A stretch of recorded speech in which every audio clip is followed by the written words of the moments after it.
네, 오늘 하나님의 말씀은 요한계시록 8장 1절부터 13절 말씀입니다.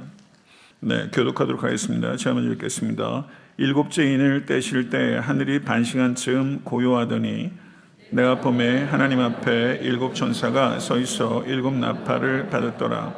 또 다른 천사가 와서 제단 곁에 서서 금향로를 가지고 많은 향을 받았으니 이는 모든 성도의 기도와 합하여 보좌 앞 금 제단에 드리고자 함이라. 향연이 성도의 기도와 함께 천사의 손으로부터 하나님 앞으로 올라가는지라. 천사가 향로를 가지고 제단에 불을 담아다가 땅에 쏟음에 우레와 음성과 번개와 지진이 나더라. 일곱 나팔을 가진 일곱 천사가 나팔 불기를 준비하더라. 첫째 천사가 나팔을 부니 피 섞인 우박과 불이 나와서 땅에 쏟아짐에 땅의 3분의 1이 다 타버리고 수목의 3분의 1도 타버리고 각종 푸른 풀도 타버렸더라. 둘째 천사가 나팔을 부니 불 붙는 큰 산과 같은 것이 바다에 던져짐에 바다의 3분의 1이 피가 되고 바닷 가운데 생명 가진 피조물들의 3분의 1이 죽고 배들의 3분의 1이 깨지더라. 셋째 천사가 나팔을 부니 횃불같이 타는 큰 별이 하늘에서 떨어져 강들의 3분의 1과 여러 물샘에 떨어지니 이 별 이름은 쓴쑥이라. 물의 3분의 1이 쓴쑥이 되매 그 물이 쓴물이 되므로 많은 사람이 죽더라. 넷째 천사가 나팔을 부니 해 3분의 1과 달 3분의 1과 별들의 3분의 1이 타격을 받아 그 3분의 1이 어두워지니 낮 3분의 1은 비춤이 없고 밤도 그러하더라. 다 같이 내가 또 보고 들으니 공중에 날아가는 독수리가 큰 소리로 이르되 땅에 사는 자들에게 화가 있으니 이는 새 천사들이 불어야 할 나팔 소리가 남아 있음이로라 하더라. 아멘. 하나님의 말씀입니다. 계시산 등반 16일차입니다. 계시록 6장 1절부터 17절은 하나님의 인심판이 첫 번째부터 여섯 번째까지 나타나고 있었습니다. 하나님의 이 인심판은 그 내용적으로 보게 되면 미혹, 전쟁, 기근, 질병, 박해, 우주적 재앙이었습니다. 그리고 7장은 일종의 간주곡과 같이 배치되고 있고, 그리고 8장 1절에 일곱 번째 인이 떼어지게 되는 것이죠. 그래서 하나님의 심판은 무엇을 목적으로 하는가 했을 때 C.S. 루이스는 이렇게 이야기를 했습니다. 고통의 문제라는 책에서 C.S. 루이스는 하나님께서는 우리의 기쁨을 통해서는 속삭이시고 양심을 통해서는 말씀하시며 고통을 통해서는 소리를 지르신다. 고통은 귀먹은 세상을 깨우시는 그분의 메가폰이다. 이렇게 말을 했습니다. 그래서 우리는 또 특별히 계시록에 있는 여러 심판의 이야기들을 통해 우리를 깨우시는 하나님의 메가폰 소리를 들어야 하는 것이죠. 하나님의 심판 자체는 세상 사람들의 멸망을 목적으로 하는 것이 아닙니다. 어떻게 해서든지 회개하도록 하기 위한 것이죠. 그런데 사람들은 이 심판의 소리를 듣고 더 완악해지고 그 결과 회개의 문이 닫히고 하나님의 심판의 경고가 심판의 확정이 됩니다. 너무나 안타까운 일이죠. 오늘의 말씀을 보게 되면 8장 1절에 일곱 번째 인이 떼어졌을 때 상황을 이야기하고 있고 8장 2절부터 11장 19절까지는 일곱 나팔 심판이 기록되어 있습니다. 요한계시록에 있는 심판의 이야기들은 인심판, 나팔심판, 대접심판, 재림심판, 최후심판이 기록되어 있습니다. 그런데 여기서 우리가 주의해야 될 것은 이와 같은 심판의 이야기들이 chronological order로 되어 있지 않다는 거예요. 연대기적 순서로 되어 있지 않습니다. 인심판이 끝나고 나팔심판 끝나고 대접심판 이렇게 순서로 되어 있는 게 아니라는 거예요. 연대기적으로 읽으면 읽혀지지 않습니다. 그래서 인심판과 대접심판, 나팔심판의 마지막 부분들은 다 재림심판, 최후심판에 대한 이야기들이에요. 그래서 여하튼 심판의 이야기들은 연대기적 순서가 아니라 반복적으로 점강적으로 표현되어 있다는 것이죠. 이것을 이해할 때 이 심판에 대한 환상을 이해할 수 있다는 것입니다. 이와 같이 계시록에 나오는 여러 심판들을 통해서 서로 다른 방식으로 같은 시점에 있었던 같은 사건을 다양한 각도와 깊이로 반복적으로 점층적으로 서술하고 있다라는 것이죠. 이것을 이해하고 이 심판들을 이해해야 되는 것입니다. 8장 2절부터 6절을 보게 되면 일곱 나팔 심판의 서론부에 해당합니다. 그리고 8장 7절부터 13절, 오늘 거기까지 제가 강의를 할 텐데요. 여기까지는 8장 7절부터 13절, 불과 6절을 통해서 첫째 나팔 심판부터 넷째 나팔 심판까지를 짧고 빠르게 이야기를 합니다. 그 다음에 다섯 번째 나팔 심판부터 일곱 번째 나팔 심판까지는 9장부터 11장까지 3장을 할애해서 느리고 철저하게 다섯 번째 나팔 심판부터 일곱 번째 나팔 심판까지 이야기를 하고 있습니다. 8장 1절을 보겠습니다. 거기에 보게 되면 일곱째 인을 떼실 때 하늘이 반시간쯤 고요하더니 라고 이야기를 하고 있습니다.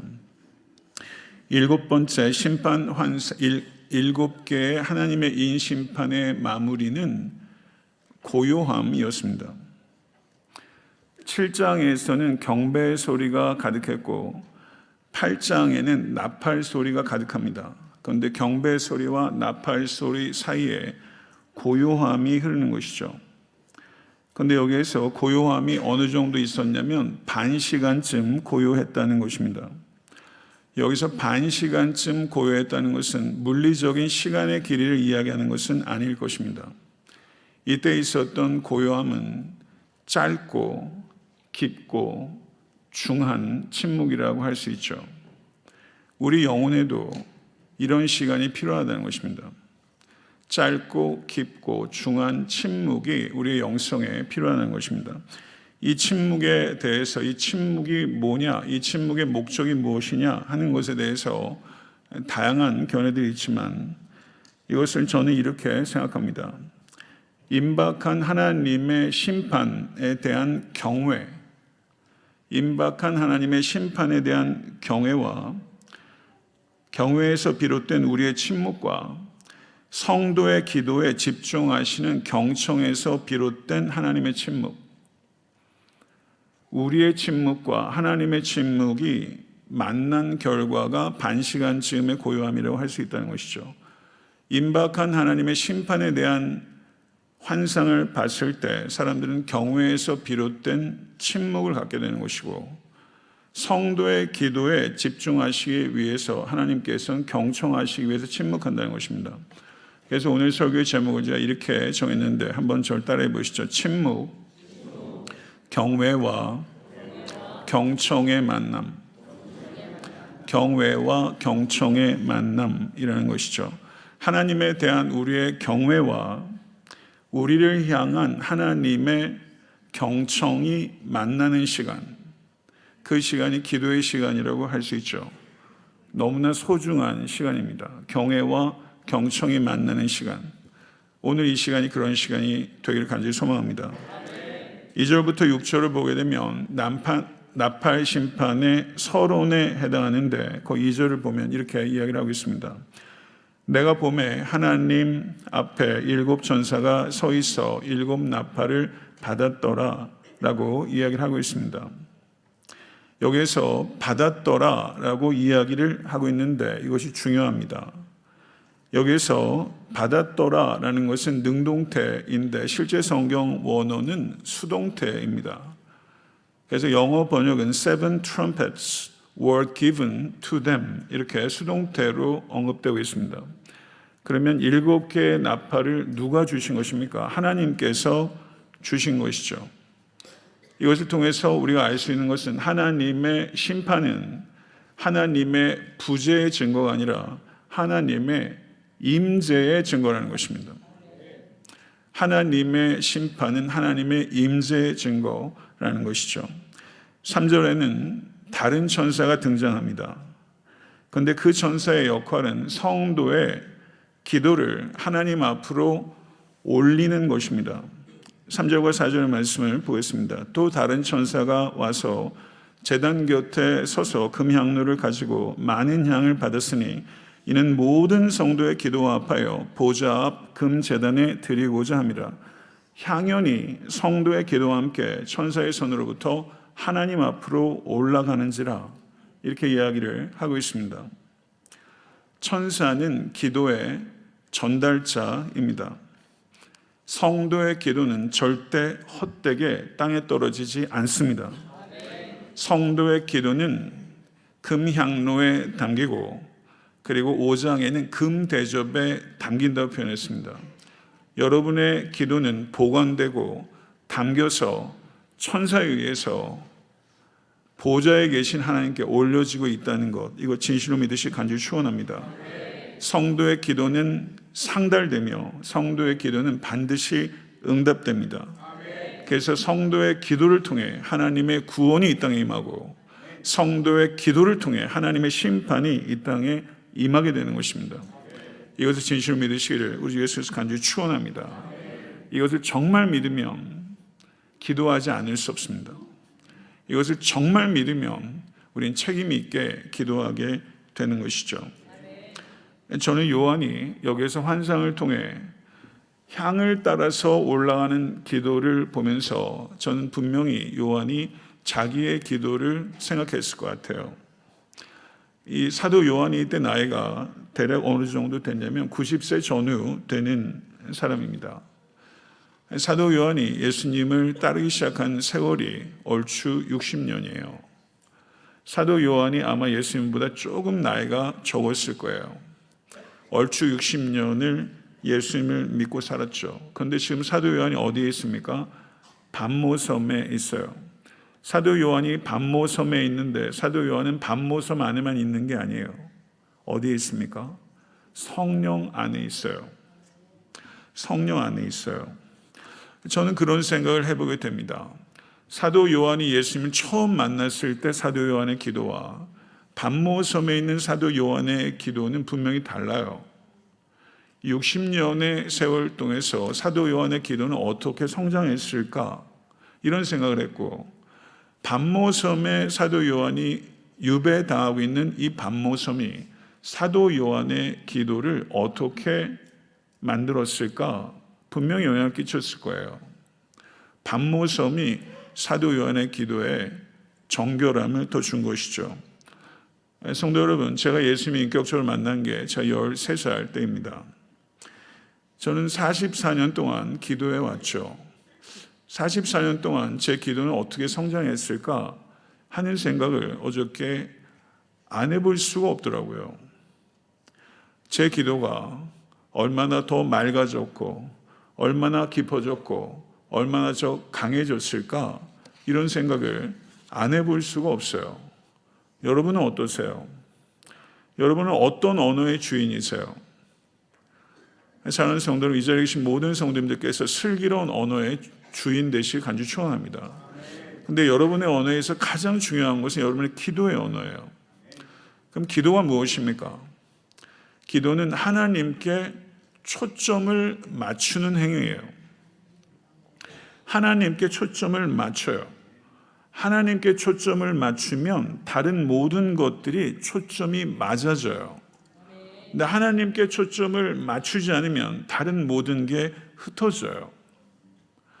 근데 지금 요한이 pat모섬에 있죠. 근데 다시 한번 말씀드리지만 요한의 physical location은 pat모섬이지만 요한의 spiritual location은 성령 안에 있습니다.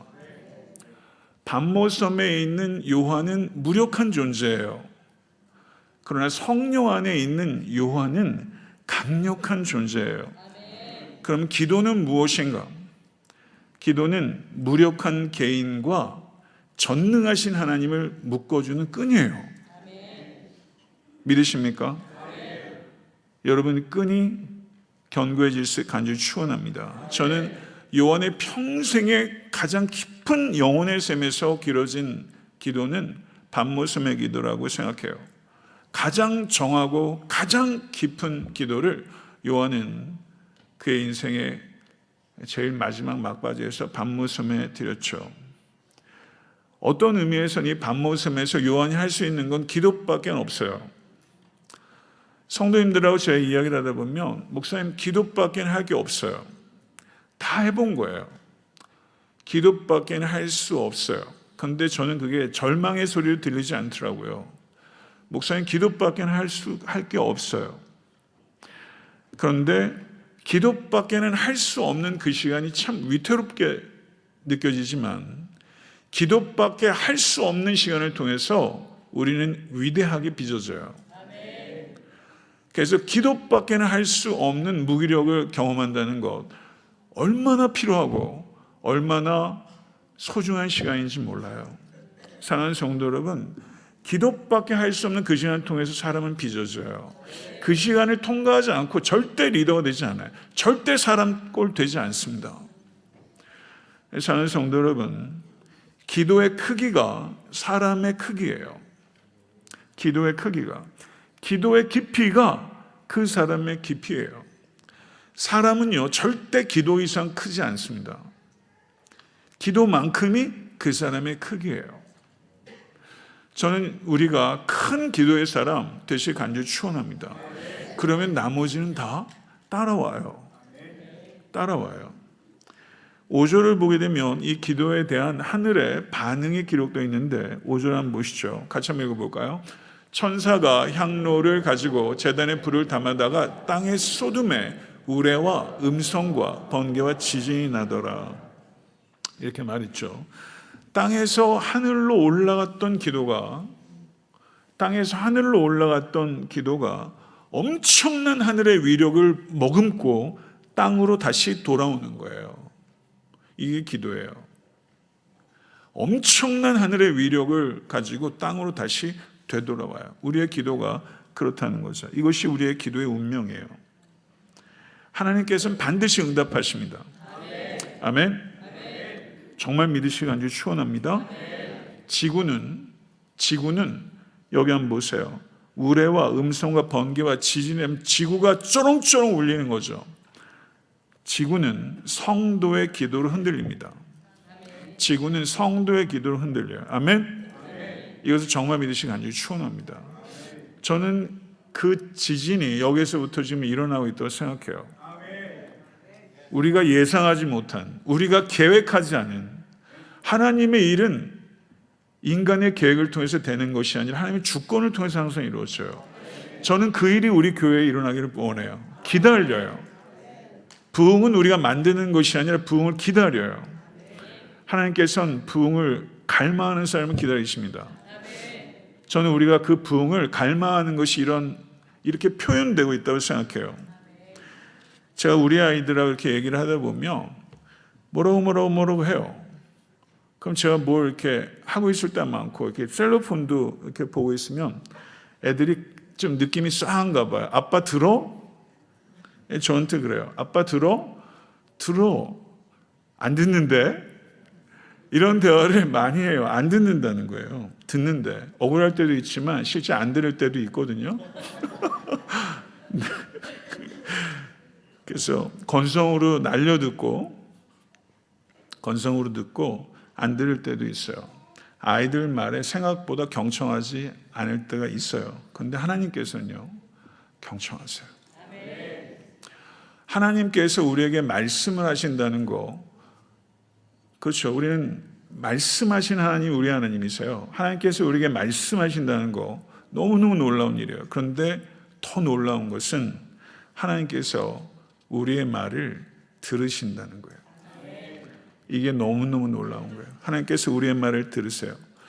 여러분 주변에 여러분의 말을 주의 깊게 들어주는 사람 5명 이상, 여러분의 말을 뭘 얘기해도 경청해 주는 사람 5명 이상 있는 분 한번 손 한번 들어보세요.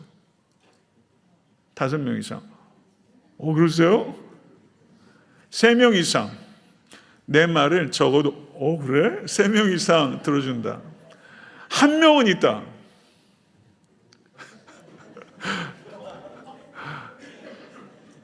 한 명도 없는 경우가 많이 있을 것 같아요. 정말 경청해 주는 사람. 네. 사는 성도 여러분, 어쩌면 한 명도 없을 수 있어요. 나를 경청해 주는 한 사람이 아니라 누군가가 그 한 사람이 여러분이신가요? 여러분은 한 사람의 말이라도 경청하시나요? 양쪽이 다 쉽지 않은 것 같아요. 그런데 하나님께서는 우리의 말을 소중하게 다루십니다. 우리의 생각이, 우리의 감정이, 우리의 상처가, 우리의 소망이 하나님께 존엄하게 다루어져요. 그래서 우리의 말뿐만 아니라 더듬거리는 것조차, 주저하는 것조차, 신음하는 것조차 하나님께서는 소중하게 다루세요. 사랑하는 성도 여러분, 하나님께서 들으신다는 확신 가지시길 간절히 축원합니다. 이 확신이 없으면 기도가 발전되지 않아요. 이 확신이 없으면 기도는 고역에 불과해요. 그런데 하나님께서 여러분을 들으세요. 이거 진실을 믿으시길 간절히 축원합니다. 우리의 말은요, 제가 말을 잘하잖아요. 아시죠?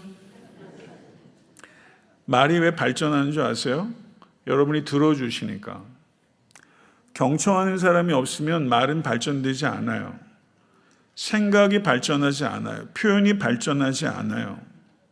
그런데 들어주는 사람이 있으면 발전해요. 어휘가 늘고요. 감정적인 표현도 섬세해져요. 사는 성도 여러분, 하나님께서 여러분을 정말 들으신다는 것을 믿으시 간절히 축원합니다. 내 삶에서 벌어지고 있는 일들, 이 땅에서 벌어지고 있는 일들을 하늘에서 내려보는 게 기도예요. 기도라는 것은 하나님의 눈으로 바라보는 것이 기도예요. 기도하다 보면 하나님의 시선을 갖게 돼요. 그래서 위에서 내 문제를 내려볼 수 있게 되는 거예요. 그래서 하나님의 눈으로 바라보는 것을 하나님의 뜻대로 구하는 것이라고 해요. 하나님의 뜻대로 구하는 기도는 도피가 아니라 참여입니다. 그래서 기도는 참여하는 거예요. 하나님의 행동에 참여하는 게 기도예요. 그래서 하나님의 행동에 참여한 결과가 우레와 음성과 번개와 지진이 땅에 내려오게 되는 것이죠. 여러분의 기도가 하나님의 행동에 참여하는 바가 될 수 있게 되기를 우주 예수께서 간절히 축원합니다. 7절부터 12절을 보게 되면 첫째부터 네 번째까지 나팔 심판이 기록되어 있는데, 여기를 보게 되면요, 전면적인 심판이 아니라 땅의 3분의 1, 바다의 3분의 1, 강과 물샘의 3분의 1, 해와 달, 별의 3분의 1이 파괴되는 제한적인 심판입니다. 제한적인 심판이 임한다는 것은 이 심판 가운데서도 하나님의 인내와 은혜가 작동하고 있다는 거예요. 그렇기 때문에 이 심판은 경고하여 회개하도록 하려는 데 목적이 있다는 것이죠. 첫째 나팔이 울렸습니다. 7절 한번 보시죠. 첫째 천사가 나팔을 부니 피 섞인 우박과 불이 나와서 땅에 쏟아짐에 땅의 3분의 1이 타버리고 수목의 3분의 1도 타버리고 각종 푸른 풀도 타버렸더라, 이렇게 말하고 있습니다. 여기에서 이 언어는 실제적인 의미와 함께 상징적인 의미가 같이 있는 것입니다. 이와 같은 심판의 결과는 토양이 파괴되고 산림이 손실되고 생태계가 붕괴되고 식량 위기와 자원 분쟁이 촉발되고 산소 공급이 제한되고 물가가 상승하고 사회 불안이 가중되고 희망이 상실되고 회복의 불능 상태를 가져오게 됩니다. 들으시죠? 둘째 심판 한번 보세요. 8절에서 9절 한번 보시죠. 제가 어떤 거 하나도 그냥 넘기지 않고 다 얘기하는 건 아마 아실 거예요. 8절에서 9절을 한번 보시면, 둘째 천사가 나팔을 부니 불 붙는 큰 산과 같은 것이 바다에 던져짐에 바다의 3분의 1이 피가 되고 바다 가운데 생명 가진 피조물들의 몇 분의 몇이요? 3분의 1이 죽고 배들의 몇 분의 몇? 3분의 1이 깨지더라. 이것을 통해서 알 수 있는 것은 해양 생태계가 붕괴되는 거예요. 아까는 땅의 생태계가 붕괴됐죠. 수자원이 파괴됩니다. 수산업이 마비가 돼요. 식량 자원이 고갈돼요. 해상 교역이 마비돼요. 배가 깨진다잖아요. 해상 무역 중심이 인류 문명이지 않습니까? 인류 문명이 파괴되는 거예요. 몇 분의 몇이요? 3분의 1이. 셋째 나팔 한번 보겠습니다. 셋째 나팔은 10절부터 11절이에요. 셋째 천사가 나팔을 부니 횃불같이 타는 큰 별이, 이거는 아마 유성을 뜻하겠죠. 큰 별이 하늘에서 떨어져 강들의 3분의 1과 여러 물샘에 떨어지니, 이 별 이름은 쓴쑥이라. 물의 3분의 1이 쓴쑥이 되매 그 물이 쓴물이 되므로 많은 사람이 죽더라. 이렇게 말하고 있습니다. 운석, 아마겟돈의 영화 또 여러분 기억하시겠지만 운석, 별똥별, 빛을 내고 횃불같이 타는 큰 별은 대기권을 통과했을 때 벌어진 일이죠. 땅에 떨어집니다. 그래서 그 결과 첫 번째는 땅의 파괴, 두 번째는 바다의 파괴, 이거는 민물이 파괴되는 거예요. 식수의 오염과 고갈, 수질 생태계의 파괴, 그리고 그렇게 되다 보니까 여러 가지 수인성 질병의 문제, 식물계와 동물계의 전반적인 생태계의 순환이 완전히 다 깨지는 거죠. 지금 이런 것들이 지금 표현되고 있는 거예요. 넷째 나팔입니다. 넷째 나팔은 넷째 천사가 나팔을 부니 해 몇 분의 몇이 3분의 1과 달 3분의 1과 별들의 3분의 1이 타격을 받아 그 3분의 1이 어두워지니 낮 3분의 1은 비춤이 없고 밤도 그러하더라. 이렇게 말하고 있습니다.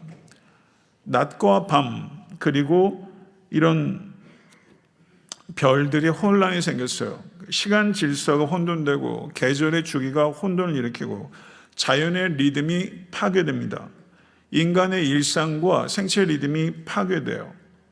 절망과 우울감과 혼돈이 가득해요. 이런 상황은 반드시 도덕적 혼돈 그리고 영적 혼돈을 동반합니다. 도덕적 혼돈은 영적 혼돈의 결과예요. 이와 같은 내용들이 네 가지 심판 통해서 6절에 걸쳐서 빠르게 지금 이야기하고 있죠. 근데 13절을 보십시오. 13절을 보게 되면 이와 같은 일들이 끝이 아니라는 겁니다. 더 큰 것이 온다는 거예요. 13절 한번 보시죠.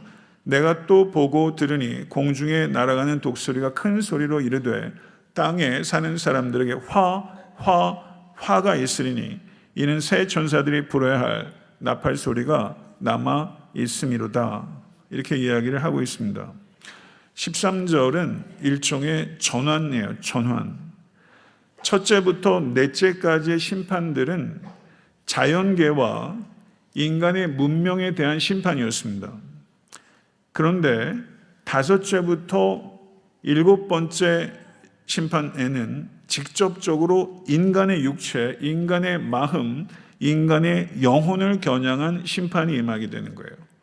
그래서 처음 4개와 뒤의 3개는 다릅니다. 여기서 갑자기 또 톤이 바뀌게 되는 거예요. 여기에 그런데 등장하는 동물이 뭡니까? 공중에 날아가는 독수리죠.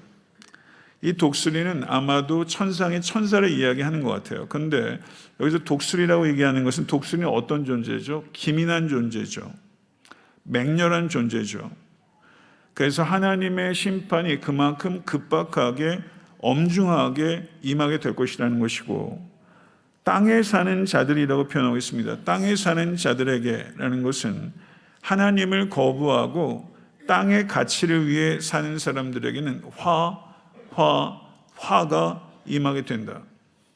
이 화는 가능성을 얘기하는 게 아니에요. 확정적이라는 거예요. 화가 땅을 위해 사는 사람들에게 반드시 임하게 될 것이고 그것이 극심하게 될 것이라는 것입니다. 베드로후서 3장 9절 한번 보시죠. 다시 한번 읽어보겠습니다. 주의 약속은 어떤 이들이 더디다고 생각하는 것 같이 더딘 것이 아니라 오직 주께서는 너희를 대하여 오래 참으사 아무도 멸망하지 아니하고 다 회개하기에 이르기를 원하시느니라. 아멘. 지금 심판이 거듭되고 있어요. 심판이 거듭되고 있다는 것은 거듭해서 회개의 기회를 주신다는 뜻이죠. 거듭되는 회개의 기회를 놓치게 되면 회개의 문이 닫히게 됩니다. 회개의 기회가 더 이상 없다는 뜻이에요. 사랑하는 성도 여러분, 혹시 이 자리에 아직까지 회개하지 않은 영혼이 있다면 부디 회개의 문을 여실 수 있게 되기를 우주 예수께서 간절히 축원합니다. 그래서 문 밖에 서 계신 예수 그리스도를 여러분의 영혼 가운데 초청하는 삶의 전환점이 되는 그 시간 될 수 있게 되기를 간절히 소망합니다. 오늘 설교의 뷰포인트를 간략하게 말씀을 드릴게요. 기도하는 이 시간이 시간의 성소입니다. 기도하는 곳이 공간의 성지예요. 아멘. 기도할 수 있다면 가장 중요한 것을 할 수 있다는 뜻입니다. 아멘. 기도할 수 있다면 가장 중요한 것을 할 수 있는 거예요. 아멘. 그래서 기도는 하나님의 위대한 행동에 참여하는 것입니다. 부디 우리 모두의 기도가 큰 기도, 깊은 기도가 될 수 있게 되기를 우리 주 예수께서 간절히 축원합니다. 그래서 우리의 기도로 지구를 흔드는 그와 같은 기도의 사람, 기도의 사명자, 책임 있는 기도의 일꾼 되시기를 간절히 소망합니다. 계속 이어지는 심판의 경고, 저는 여러분과 제가 이 시대를 향한 하나님의 메가폰이 될 수 있기를 원합니다. 심판을 경고하고 돌아오도록 촉구하는 하나님의 음성이 되는 여러분과 저의 삶이 되어야 될 줄로 믿습니다. 아멘.